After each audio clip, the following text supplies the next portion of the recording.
किराएदार आखिर कब बन सकता है प्रॉपर्टी का मालिक। आज के इस वीडियो में हम जानेंगे सुप्रीम कोर्ट के द्वारा बताई हुई कुछ शर्तें, जिन शर्तों के मुताबिक एक किराएदार भी उस प्रॉपर्टी का मालिक बन सकता है जिसमें वो किराए से रह रहा है।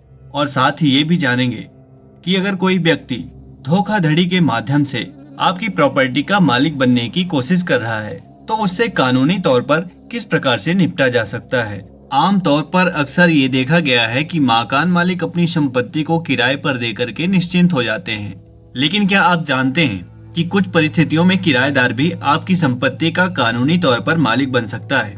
हाल ही में सुप्रीम कोर्ट ने एक महत्वपूर्ण फैसला भी सुनाया है जिसमें बताया गया है कि किन परिस्थितियों में और कितने समय के बाद कोई किराएदार संपत्ति का मालिकाना हक का दावा कर सकता है।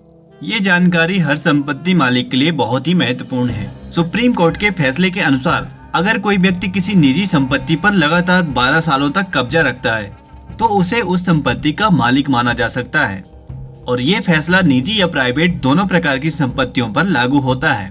हालांकि ये महत्वपूर्ण है कि यह नियम सरकारी संपत्तियों पर लागू नहीं होता है। इस फैसले के अनुसार अगर इन 12 सालों के दौरान संपत्ति का असली मालिक किसी भी प्रकार का मालिकाना हक का दावा नहीं करता है तो किराएदार संपत्ति का कानूनी मालिक बन सकता है। अब हम जानते हैं कि एक किराएदार के लिए स्वामित्व का दावा करने के लिए क्या शर्तें हो सकती हैं। किराएदार के लिए संपत्ति पर स्वामित्व का दावा करने के लिए कुछ विशेष शर्तों का पालन करना आवश्यक होगा। यदि कोई किराएदार किसी संपत्ति पर स्वामित्व का दावा करना चाहता है तो उसके लिए कुछ विशेष शर्तों को पूरा करना होगा। पहली और सबसे महत्वपूर्ण शर्त यह है कि 12 सालों के दौरान मकान मालिक या संपत्ति मालिक के द्वारा किसी भी प्रकार की रोक टोक या विरोध न किया गया हो।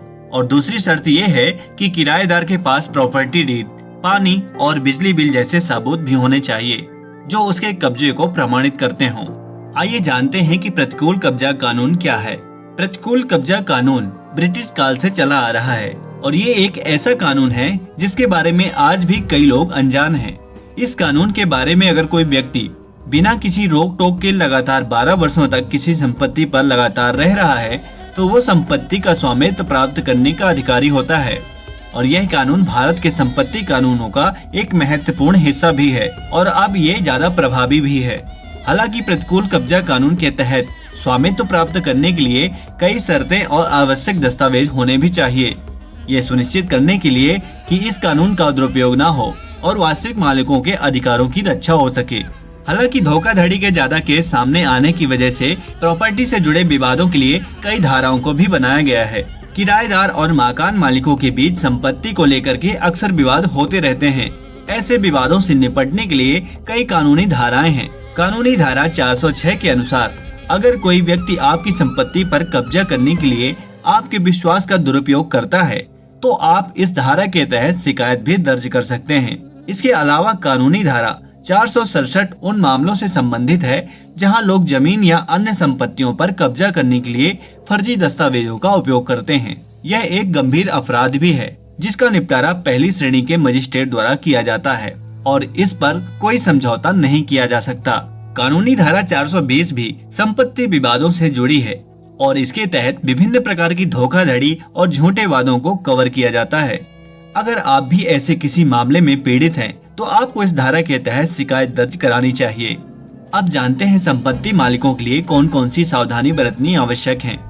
संपत्ति मालिकों के लिए ये जानना बेहद जरूरी है कि वे अपनी संपत्ति को किराए पर देते समय कुछ सावधानियां बरतें। नियमित रूप से अपनी संपत्ति की जांच करें और किराएदार के साथ लगातार संपर्क बना के रखें। ये सुनिश्चित करें कि किराए का अनुबंध नियमित रूप से नवीनीकृत हो और उसमें आपके मालिकाना हक का स्पष्ट तरीके से उल्लेख भी हो। इसके अलावा आपको ये भी सुनिश्चित करना चाहिए कि आपके पास अपनी संपत्ति के सभी कानूनी दस्तावेज हैं और वे सुरक्षित हैं। अगर आप लंबे समय तक अपनी संपत्ति से दूर रहते हैं तो किसी विश्वसनीय व्यक्ति या कानूनी सलाहकार से अपनी संपत्ति की देखरेख करवाएं। उम्मीद है कि आपको ये जानकारी बेहद पसंद आई होगी। अगर आप भी रोचक वीडियो देखने के इंटरेस्टेड हैं तो आप हमारे चैनल से जुड़ सकते हैं और चैनल को सब्सक्राइब करके बेल आइकन को प्रेस कर लीजिए। तो मिलते हैं अगले वीडियो में, तब तक के लिए जय हिंद।